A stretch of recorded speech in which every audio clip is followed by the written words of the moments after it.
Hi everybody, it's me Teresa, and I just wanted to give you your HLBZ daily recap for today, Monday, January 30th, 2023.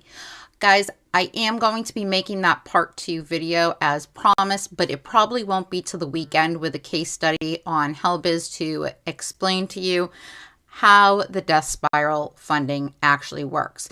And the reason for that is because it's going to take me several hours to put it together and to make it so that you understand it. So that is not really great for me on a weekday because I get up early. I go to bed very late because I am constantly doing DD, and it would take too much time away from what I need to do in order to be able to trade and function properly.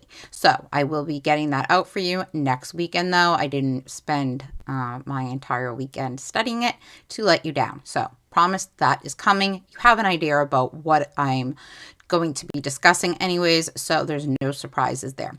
Anyways, as far as today goes, let's get into it. We started the day off very nice, surprise. I actually had just walked in from my appointment and all of a sudden sat down at the computer and boom, saw a green line go straight up because I had turned it on before I left, and literally that's what I walked into. So it was a nice surprise to see.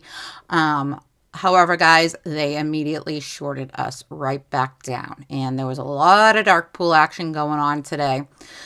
I still have my position. I have not sold yet. I promised you I will be transparent, and I intend to stay that way. So I still have my entire position. And guys, I do believe that it's going to be a rocky road. Hopefully we move to the upside very soon.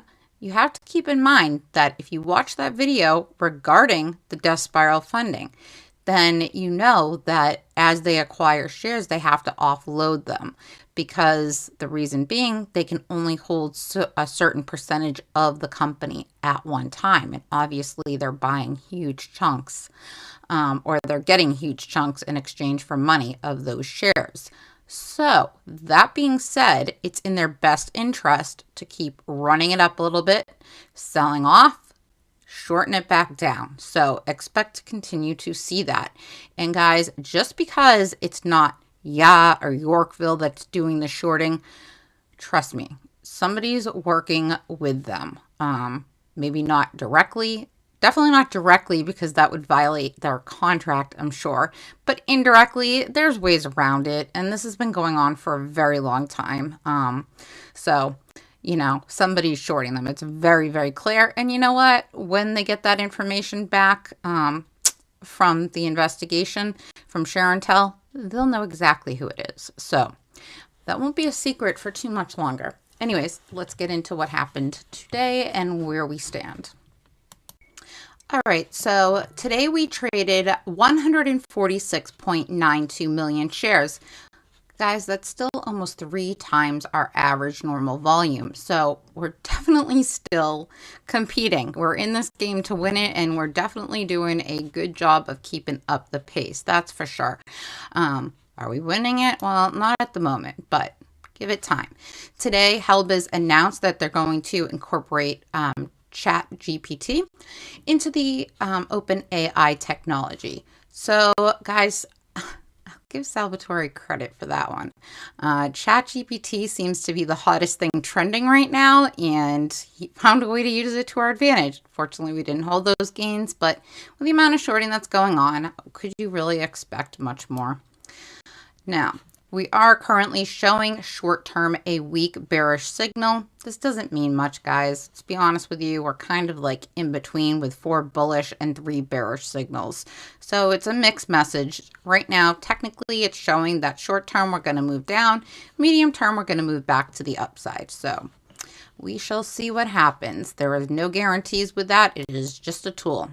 Now, as far as the dark pool trades go, today, 64% of all of the trades went to the dark pool. Guys, how do you expect us to make gains when this is every single day? Now, very interesting. The volume reported so far on Chart Exchange, and this is now 6:30, is only 66.8 million, when we know that we traded about 90 million shares more than that. So all these TBDs should be interesting. So don't count that 48% short volume that's showing currently. We'll have to wait till tomorrow to see what it shows, but I don't remember if we had it on Friday or not, but as you can see right below it, that 54.18 is the percentage of shares that were shorted on Friday that they are accounted for. Guys, it's just unbelievable. How do you expect to make gains when this happens every single day? It's very, very difficult. They are showing that our short interest has decreased to 0.86% of the free float. Not buying that for a minute. And that there are 5 million shares available to short at a cost to borrow of 21.40%. And as you can see, according to this, which hasn't even updated, 28th, 29th. Okay, making sure it's just today's that's missing. Today's not even on here at all yet. Something's really strange about that because this is new. This never used to happen before, so I don't know whether they're cooking the numbers or what they're doing back there, but something seems very off to me. And as far as us having failed to delivers, we have a new 2 weeks that we got. Now, this I find intriguing because the failure to delivers on the 12th are up to 2,779,304. But this report goes up until the 13th, which means on the 13th, they got rid of all of those. Now, this is back when we were trading at 13 cents per share. I find that very interesting, and I think that the reason they're able to clear them, if this is even correct, would be due to the dilution. I think by adding all of those shares to the market through Yorkville, who supposedly isn't selling them, but whatever, I guess eventually we may find out, but they can only hold so many, guys, a certain percentage, so I think they have to be selling some of them. And it appears to me that that's why the failure to delivers keep getting covered. This is just a vicious cycle, and the only way for it to stop would be for Salvatore to find funding from another supplier.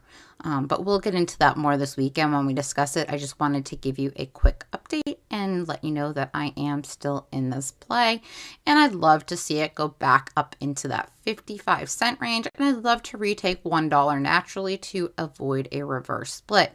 Now, just so that you're aware, if you're new to reverse splits and how that works, you have to maintain a $1 minimum bid for at least 10 days, and that's provided that the NASDAQ gives us the extension. Anyways, guys, that's what I have for you today. Have a great night. Thank you for watching.